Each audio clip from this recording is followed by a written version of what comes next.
إن الحمد لله نحمده ونستعينه ونستغفره ونعوذ بالله من شرور أنفسنا ومن سيئات أعمالنا من يهده الله فلا مضل له ومن يضلله فلا هادي له وأشهد أن لا إله إلا الله وحده لا شريك له وأشهد أن محمدًا عبده ورسوله يا أيها الذين آمنوا اتقوا الله حق تقاته ولا تموتن إلا وأنتم مسلمون يا أيها الناس اتقوا ربكم الذي خلقكم من نفس واحدة وخلق منها زوجها وبث منهما رجالا كثيرا ونساء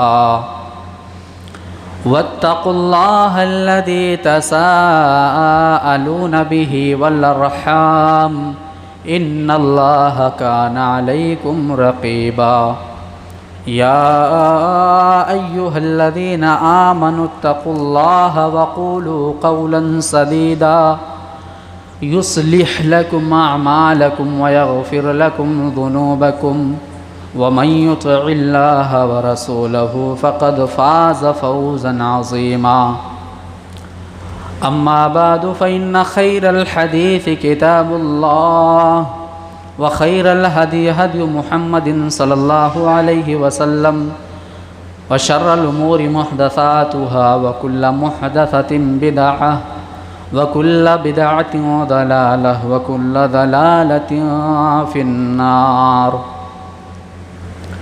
أعوذ بالله السميع العليم من الشيطان الرجيم بسم الله الرحمن الرحيم فمن كان يرجو لقاء ربه فليعمل عملا صالحا ولا يشرك بعبادة ربه أحدا رب اشرح لي صدري ويسر لي أمري واحلل عقدة من لساني يفقهوا قولي سبحانك لا علم لنا إلا ما علمتنا إنك أنت العليم الحكيم رب زدني علما اللهم رب زدنی علما۔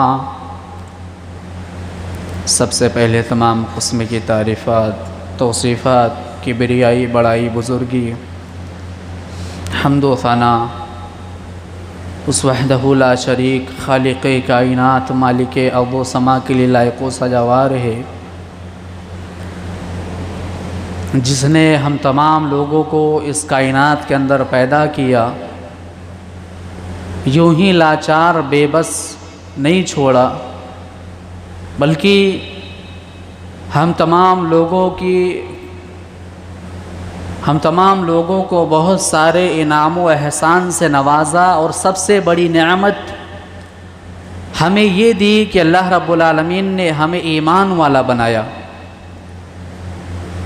تمام نبیوں پر، رسولوں پر بعدہ درود و سلام ہو، بالخصوص و بالعموم اللہ کے آخری نبی امام کائنات احمد مجتبیٰ محمد مصطفیٰ صلی اللہ علیہ وسلم پر۔ محترم سامعین کرام، سورۃ الکہف کی تلاوت ہم اور آپ کرتے ہیں، ہر جمعہ کو سورۃ الکہف کی تلاوت کی جاتی ہے، اور اس کی بڑی فضیلت ہے۔ نبی کائنات صلی اللہ علیہ وسلم نے فرمایا کہ جو جمعہ کے دن سورۃ الکہف کی تلاوت کرے، اللہ رب العالمین اسے ایک نور دیتا ہے، اس کی زندگی کے اندر ایک نور ہوتا ہے، اور دجال کے فتنے سے وہ شخص محفوظ ہوگا جو سورۃ الکہف کی تلاوت ہر جمعہ کو کرے۔ میں نے قرآن مجید کہ 15ویں پارے کی جو یہ سورہ ہے، سورۃ الکہف کی آخری آیت کا ایک ٹکڑا آپ لوگوں کے سامنے تلاوت کیا ہے۔ اس آیت کے اندر اللہ رب العالمین نے 2 سوالوں کا جواب دیا ہے۔ اللہ نے کیا بیان فرمایا؟ فَمَنْ كَانَ يَرْجُو لِقَاءَ رَبِّهِ فَلْيَعْمَلْ عَمَلًا صَالِحًا۔ جو شخص تم میں سے جو شخص اللہ رب العالمین سے ملاقات کرے گا، ملاقات کرنا چاہے، جو کامیابی پانا چاہے، جو نجات پانا چاہے، جو جنت پانا چاہے، فَلْيَعْمَلْ عَمَلًا صَالِحًا، تو اس کے لیے یہ ضروری ہے کہ وہ نیک عمل کرے، عمل صالحہ کرے۔ اللہ رب العالمین نے یہ نہیں کہا کہ عمل کرے، اور یہ بھی نہیں کہا کہ بہت زیادہ عمل کرے، بلکہ اللہ نے کہا عمل صالح کرے، نیک عمل کرے۔ غور کر سکتے ہیں آپ، اللہ کے یہاں کوانٹٹی نہیں دیکھی جاتی ہے، اللہ کے یہاں کوالٹی دیکھی جاتی ہے۔ آپ لے کر کیا آئے ہو؟ اعمال زیادہ نہیں، بلکہ نیک اعمال اللہ کے یہاں دیکھا جائے گا۔ فَلْيَعْمَلْ عَمَلًا صَالِحًا۔ اور دوسرا اللہ رب العالمین نے جو بیان فرمایا، وَلَا يُشْرِكْ بِعِبَادَةِ رَبِّهِ أَحَدًا۔ اے لوگو، اگر جنت پانا چاہتے ہو، اگر کامیاب ہونا چاہتے ہو، عمل صالح کرو، اور ساتھ ہی ساتھ شرک سے بچو، اللہ کے علاوہ کسی اور کے در پہ اپنا سر مت جھکاؤ، اللہ کی عبادت میں شریک مت کرو کسی اور کو۔ یہ دو باتیں اللہ رب العالمین نے بیان فرمائی۔ ہماری شریعت کے اندر یہ دو سوال بڑے اہم ہوتے ہیں کہ ہم عبادت کس کی کریں، اور عبادت کریں تو کس طریقے پر کریں۔ اس سوال کا جواب یہاں پر موجود ہے۔ اگر ہم عبادت کریں تو اللہ کی کریں، اور طریقہ محمد رسول اللہ صلی اللہ علیہ وسلم کا ہونا چاہیے۔ ہم کلمہ پڑھتے ہیں، کلمہ شہادت پڑھتے ہیں، کیا وہ جملے جو کلمہ شہادت کے ہیں وہ کیا ہیں؟ اشہد ان لا الہ الا اللہ واشہد ان محمدًا عبدہ ورسولہ۔ میں گواہی دیتا ہوں کہ اللہ کے سوا کوئی معبود نہیں، اور محمد اللہ کے رسول ہیں اور اللہ کے بندے ہیں۔ میں یہ بھی گواہی دیتا ہوں۔ ہمارے دین کا، ہمارے شریعت کا جو کلمہ ہے وہ بھی یہ گواہی دیتا ہے کہ ہم اگر عبادت کریں گے تو اللہ کی کریں گے، اور اگر طریقہ کسی کا اختیار کریں گے تو وہ محمد رسول اللہ صلی اللہ علیہ وسلم کا کریں گے۔ یہاں پر عبادت کس کی کرنی ہے؟ اللہ کی کرنی ہے، اور صرف اللہ کی عبادت کی جائے، یہ توحید ہے۔ صرف اللہ کی عبادت کی جائے، یہ توحید ہے، اور اللہ کے علاوہ کسی بابا کو، کسی نبی کو، کسی پیر کو، کسی اور شخص کو، غیر اللہ کو ملایا جائے، یہ شرک ہے۔ توحید یہ ہے کہ انسان صرف اللہ کی عبادت کرے، اور اگر کوئی آدمی اللہ کی عبادت کے ساتھ کسی اور کو شریک کرے، وہ شرک کہلاتا ہے۔ اور شرک ایک ایسا گناہ ہے جو معاف نہیں ہے۔ شرک ایک ایسا گناہ ہے جو انسان کو معافی نہیں مل سکتی ہے۔ مثال کے طور پر ایک انسان دنیا کے اندر بہت بڑے بڑے گناہ کیا ہو، بڑے بڑے گناہ کیا ہو، اور اس نے توبہ نہ کیا ہو، جیسے اس نے چوری کیا، سود کھایا، کسی کا قتل کیا، لیکن اگر اس نے توبہ نہیں کیا، مگر اس کی موت آئی، وہ مرا تو توحید والا تھا۔ اس نے چوری کیا، سود کھایا، قتل کیا، اور بہت سارے بڑے بڑے گناہ کیے، اس نے توبہ نہیں کیا، مگر وہ توحید والا تھا۔ اور ایک شخص جو نیکیاں کرتا رہا، جس نے غریبوں کی مدد کی، مسکینوں کی مدد کی، یتیموں کو کھانا کھلایا، دنیا کے اندر اچھے اخلاق والا تھا، لیکن اس نے شرک کیا، وہ شخص کبھی بھی اللہ کے یہاں معافی کے لائق نہیں ہے۔ توحید والا بڑے بڑے گناہ کرنے کے بعد بھی اللہ رب العالمین کے یہاں اللہ اپنی رحمت سے اسے بخش دے گا، مگر شرک والے پر رحم نہیں کیا جائے گا. شرک کو، مشرک کو ہمیشہ ہمیشہ کے لیے جہنم کے اندر داخل کیا جائے گا. ایک اسلام کا ماننے والا، ایک کلمے کو ماننے والا، توحید کو ماننے والا، اگر وہ گناہ کرتا ہے اللہ رب العالمین اس کے گناہ کی سزا اسے کل قیامت کے دن دے گا. کل قیامت کے دن اس کے گناہ کی سزا اس کو ملے گی، مگر اس نے اس کے توحید کی وجہ سے اور شرک نہ کرنے کی وجہ سے اللہ رب العالمین سزا دینے کے بعد اس کو جنت کے اندر داخل کرے گا. ان اللہ لا یغفر ان یشرک بہ ویغفر ما دون ذلک لمن یشاء. اے لوگو یہ بات یاد رکھو، اللہ کا یہ قانون ہے کہ بہت سارے گناہ معاف ہو سکتے ہیں، بڑے بڑے گناہ معاف ہو سکتے ہیں، لیکن شرک کبھی معاف نہیں ہو سکتا. شرک اتنا بڑا گناہ ہے، اتنا بڑا گناہ ہے.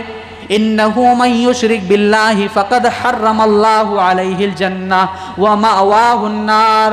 جو مشرک ہے، جو توحید والا نہیں ہے، جو شرک کرتا ہے، اگر شرک کی حالت میں اس کی موت آئی، وہ یہ بات یاد رکھے کہ اللہ نے اس کے اوپر جنت کو حرام کر دیا ہے.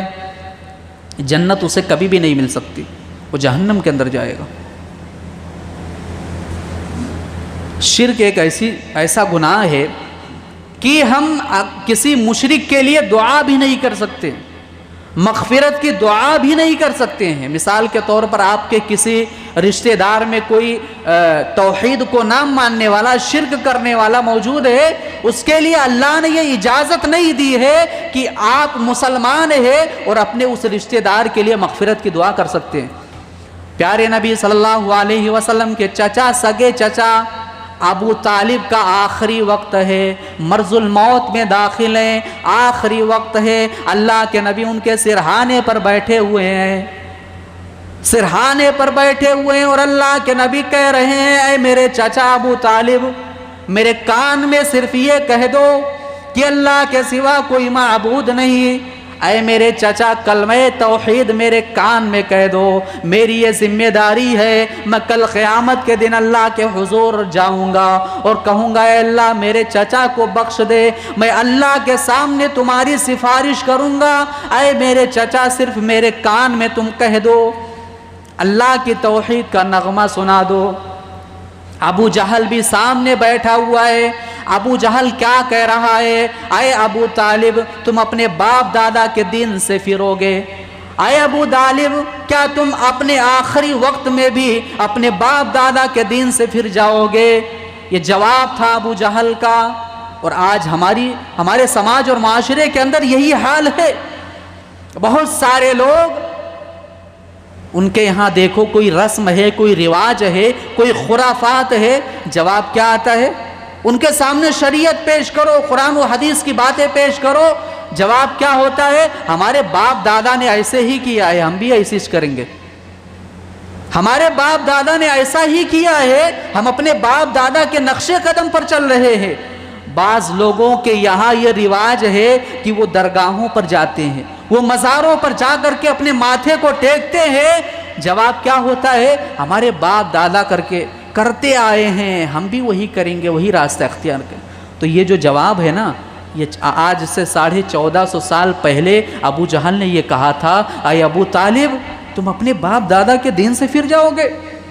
اللہ کے نبی نے سمجھایا مگر ابو طالب نے بات نہیں مانی اور کہا میں عبد المطلب کے دین پر، عبد المطلب کے راستے پر ابھی بھی قائم ہوں. اپنے آخری وقت میں بھی ابو طالب ایمان نہیں لائے. اللہ کے نبی صلی اللہ علیہ وسلم نے ابو طالب کے لیے اللہ سے کہا اے اللہ کیا میں اپنے چچا کے لیے مغفرت کی دعا کر سکتا ہوں؟ اللہ نے اجازت نہیں دی. کہا انک لا تہدی من احببت ولیکن اللہ یہدی من یشاء. اے نبی آپ کا کام ہے آپ لوگوں کو بتا دیجئے، آپ کا کام ہے آپ لوگوں کو توحید کی دعوت دے دیجئے، لیکن آپ کا کام ہدایت دینا نہیں ہے، ہدایت دینا اللہ کا کام ہے. دنیا کے اندر ہمارے والدین اگر گزر جائیں، ماں یا باپ، تو ہم ان کے لیے مغفرت کی دعا کرتے ہیں. پیارے نبی صلی اللہ علیہ وسلم کے ابا عبداللہ، اللہ کے نبی کے پیدائش سے پہلے ان کا انتقال ہو گیا. آپ جب 6 برس کے تھے تب آپ کی ماں آمینہ کا بھی انتقال ہو گیا۔ اللہ کے پیارے نبی صلی اللہ علیہ وسلم کو نبیوں کے سردار ہیں، آپ کو یہ اجازت نہیں دی گئی کہ آپ اپنی ماں کے لیے مغفرت کی دعا کر سکیں۔ ایک مرتبہ مسلم شریف کی صحیح روایت ہے، اللہ کے نبی صلی اللہ علیہ وسلم اپنی ماں کے قبر کے پاس گئے، آپ کے ساتھ صحابہ کرام کی جماعت تھی، اللہ کے نبی اپنی ماں کے قبر کے پاس بیٹھ گئے، رونے لگے، اپنی ماں کو یاد کیا، ایسا لگ رہا تھا کہ 6 سال کا محمد رو رہا ہو۔ اللہ کے نبی اپنی ماں کے قبر کے سامنے بیٹھ کر کے رو رہے ہیں اور اللہ رب العالمین سے یہ دعا کر رہے ہیں، اور آپ نے صحابہ کرام رضوان اللہ علیہم اجمعین سے بھی کہا، اے صحابیوں، میں نے اللہ سے یہ اجازت مانگی اور اللہ سے کہا، اے اللہ مجھے اپنی ماں کی مغفرت کے لیے اجازت دے دے، میں دعا کروں، لیکن اللہ نے اجازت نہیں دی۔ کہا، اے محمد تم اپنی ماں کی بھی مغفرت کی دعا نہیں کر سکتے؟ غور کر سکتے ہیں آپ، شرک کتنا بڑا گناہ ہے، اور مشرک کے لیے مغفرت کی دعا نہیں کی جا سکتی ہے۔ یہ ہماری شریعت ہے۔ آج ماحول کیا ہے ذرا دیکھو، گھر گھر، محلے محلے شرک کے اڈے بنے ہوئے ہیں، شرک کے اڈے۔ قرآن مجید کے اندر سورۃ الانعام اٹھائیے، سورۃ الانعام کے اندر 18 نبیوں کا اللہ نے تذکرہ کیا، موسیٰ کا تذکرہ کیا، عیسیٰ کا تذکرہ کیا، ابراہیم کا تذکرہ کیا، اسحاق کا تذکرہ کیا، یعقوب کا تذکرہ ہوا، بہت سارے نبی، 18 نبیوں کا تذکرہ کیا، اور تذکرہ کرنے کے بعد فرمایا وَلَوْ أَشْرَكُوا لَحَبِطَ عَنْهُمْ مَا كَانُوا يَعْمَلُونَ، اگر یہ نبی، اگر یہ پیغمبر اللہ کے ساتھ شرک کریں، 18 نبیوں کا تذکرہ کیا، جلیل القدر نبی، جلیل القدر پیغمبر، اور کہا کہ اگر یہ بھی اللہ کے ساتھ شرک کریں گے تو ان کے اعمال برباد کر دیے جائیں گے۔ غور کر سکتے ہیں آپ، نبیوں کے بارے میں اللہ نے کہا، نبیوں کے بارے میں، اور سورۃ الزمر کے اندر نبیوں کے سردار محمد رسول اللہ صلی اللہ علیہ وسلم کے بارے میں بھی اللہ نے کہا کہ اے محمد صلی اللہ علیہ وسلم، اگر آپ شرک کریں گے تو آپ کے اعمال کو برباد کر دیا جائے گا۔ یہ شرک کتنا بڑا گناہ ہے۔ آج دیکھ لیجئے سماج اور معاشرے کے اندر اللہ کے در کو چھوڑ کر کے دوسرے در پہ جا کر کے مانگا جاتا ہے، کیا یہ اللہ کی توہین نہیں ہے؟ ایک انسان کھلے عام اللہ کی توہین کر رہا ہے، گویا کہ وہ اللہ کی ناقدری کر رہا ہے، اللہ کے در کو چھوڑ کر کے کسی اور کے در پہ اولادیں مانگ رہا ہے، اپنی مرادیں مانگ رہا ہے، بیماری کی شفا مانگ رہا ہے، کیا یہ اللہ کی ناقدری نہیں ہے؟ کیا وہ اللہ کی توہین نہیں کر رہا ہے؟ اور کیا جواب دیتا ہے؟ ارے اللہ تک پہنچنے کے لیے وسیلے کی ضرورت ہے۔ اللہ رب العالمین نے اپنے کلام پاک کے اندر، یا محمد رسول اللہ صلی اللہ علیہ وسلم نے اپنی حدیثوں کے اندر کسی بھی مقام پر یہ فرمایا، کسی بھی مقام پر یہ دکھلا دو کہ اللہ تک پہنچنے کے لیے وسیلے کی ضرورت ہے؟ کہیں بھی نہیں لکھا ہے۔ اللہ خود کہہ رہا ہے قرآن مجید کے اندر، او اندھے انسان، اے اپنے آپ کو مسلمان کہنے والوں اور دوسرے در پر جا کر کے اپنے آپ کو جھکانے والوں اور مرادیں مانگنے والوں، اللہ قرآن مجید کے اندر بیان کر رہا ہے وَإِذَا سَأَلَكَ عِبَادِي عَنِّي فَإِنِّي قَرِيبٌ۔ اے نبی صلی اللہ علیہ وسلم، لوگ آپ سے سوال کریں کہ اللہ کہاں ہے، تو آپ ان کو جواب دے دیجئے کہ اللہ تمہارے شہرک سے بھی زیادہ قریب ہے، اللہ تمہارے جان سے بھی زیادہ قریب ہے، تم جتنے قریب اپنے آپ سے نہیں ہو اس سے زیادہ اللہ تم سے قریب ہے۔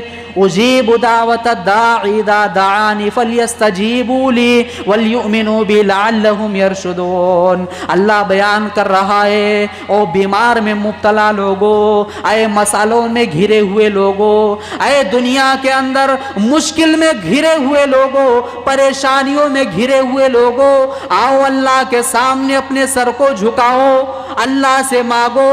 تم اپنے سر کو اٹھاؤ گے نہیں، اس سے پہلے اللہ تمہاری مانگ کو پورا کر دے گا۔ اللہ کو پکار کر کے تو دیکھو، اللہ کو پکار کر کے تو دیکھو۔ مگر اے لوگو یاد رکھو، اس کے بھی کوئی شرائط ہیں. بعض لوگ کہتے ہیں ارے بھیا ہم اللہ کو پکارتے ہیں، اللہ سنتا ہی نہیں ہے. اللہ سب کی سنتا ہے. اللہ رب العالمین جو اللہ کی نافرمانیاں کرتا ہے، زندگی میں کبھی اللہ کی فرما برداری نہیں کرتا، جو کافر ہے، مشرک ہے، اس کی بھی اللہ سنتا ہے. اللہ سب کی سنتا ہے، مگر اللہ نے کچھ شرائط بتلائے ہیں، وہ شرائط آج ہمارے اندر موجود نہیں. یہ توحید ہے میرے بھائیوں، توحید پختہ ہونا چاہیے ہمارا. ایک مسلمان کے لیے توحید سب سے بڑی دولت ہونی چاہیے. اسلام کا جو معنی، دوسرا معنی ہے وہ توحید ہی ہے. اگر ایک مسلمان کی زندگی میں توحید نہ ہو اور شرک شامل ہو تو وہ مسلمان کس کام کا بھائی؟ وہ مسلمان کہاں ہے پھر؟ اللہ کے پیغمبر سورۃ الانبیاء پڑھیے. سورۃ الانبیاء کے اندر اللہ رب العالمین نے بہت سارے پیغمبروں کا تذکرہ کیا، اور بہت سارے پیغمبروں نے اللہ رب العالمین سے کو پکارا. تو اللہ رب العالمین نے ان پیغمبروں کا تذکرہ کر کے ہم تمام لوگوں کے لیے ایک مثال قائم کیا ہے. سب سے پہلے حضرت یونس علیہ السلام کو دیکھیے. اپنی قوم سے ناراض ہوئے، ناراض ہو کر کے جب گئے دریا کے کنارے، مچھلی نے نگل لیا. مچھلی کے پیٹ میں ہے. حضرت یونس علیہ السلام کس کو پکار رہے ہیں؟ مچھلی کا پیٹ ہے، اندھیرا ہے، دنیا کی کوئی طاقت نہیں سن سکتی، کوئی در نہیں ہے جو یونس کو بچا سکے. اللہ نے بیان فرمایا وَذَنُّونِ ذَهَبَ مُغَاضِبًا فَظَنَّ أَن لَّن نَّقْدِرَ عَلَيْهِ فَنَادَىٰ فِي الظُّلُمَاتِ. یونس مچھلی کے پیٹ میں ہے، اندھیرے میں ہے، رب تعالیٰ کو پکار رہے ہیں. حضرت یونس علیہ السلام نے اللہ کو پکارا اندھیرے میں، مچھلی کے پیٹ میں، تنہائی کے عالم میں، اور حضرت یونس کی صدا اللہ رب العالمین کے عرش پہ جا کر کے ٹکرائی. اللہ نے ان کی دعا قبول کی. اللہ نے فرمایا لا الہ الا انت سبحانک انی کنت من الظالمین. یونس علیہ السلام کے اس دعا کو قرآن مجید کے اندر اللہ نے نقل کیا. حضرت یونس کی دعا کو سنی گئی. مچھلی کے پیٹ کے اندر ہے یونس. دنیا کے اندر بڑے سے بڑا، ٹاپ سے ٹاپ نیٹ ورک اس مچھلی کے پیٹ میں، اس اندھیرے میں نہیں پہنچ سکتا ہے، مگر اللہ کو پکارا انہوں نے، اللہ نے ان کی بھی دعا سنی. ہم کیا چیز ہیں میرے بھائی؟ حتی ایوب علیہ السلام کے بارے میں اللہ نے تذکرہ کیا. بیماریاں ہیں ان کے جسم میں، بیویوں نے ساتھ چھوڑ دیا، بچوں نے ساتھ چھوڑ دیا، مال و دولت چھین لیا گیا.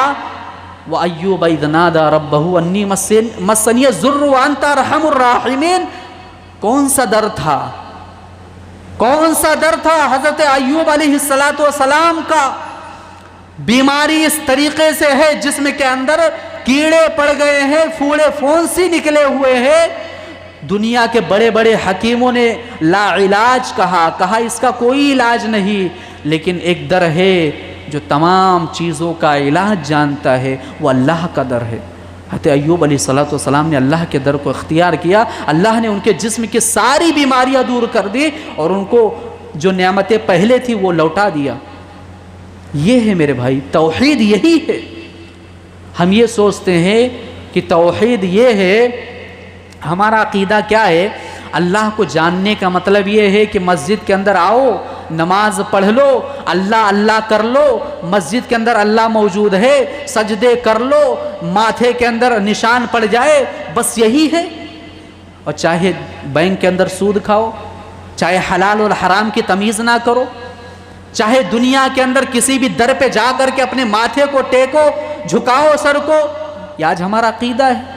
کتنے ایسے مسلمان بچوں کو ہم نے دیکھا ہے، شرم آتی ہے، افسوس ہوتا ہے.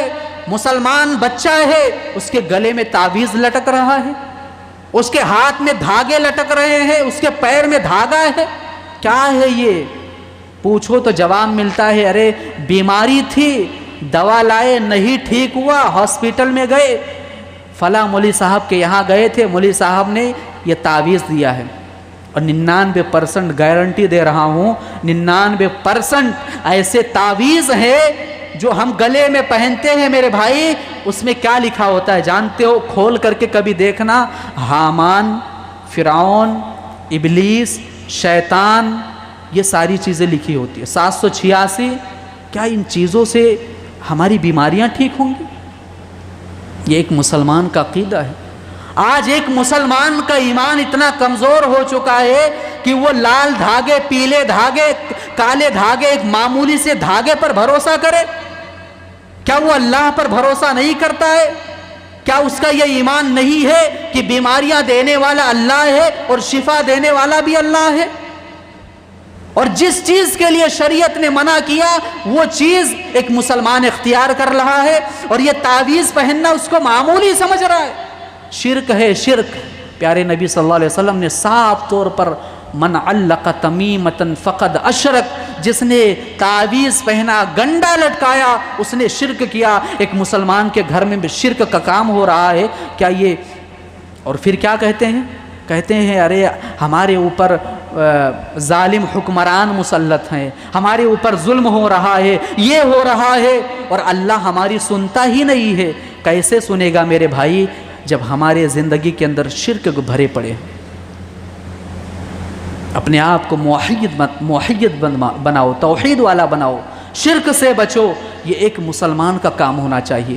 آپ کو پتہ ہے حضرت ابراہیم علیہ السلام جب انہوں نے اپنی بیوی کو اور اپنے بچے کو چھوڑا بے آب و گیاہ میں، جہاں آج کعبہ بنا ہوا ہے، زمزم کا کنواں ہے، اس جگہ پر جب اللہ کے پیارے پیغمبر ابو الانبیاء حضرت ابراہیم علیہ السلام نے اپنے بیوی اور اپنے بچے کو چھوڑا، لوٹ کر کے آنے لگے، ان کی دعا کیا تھی جانتے ہو؟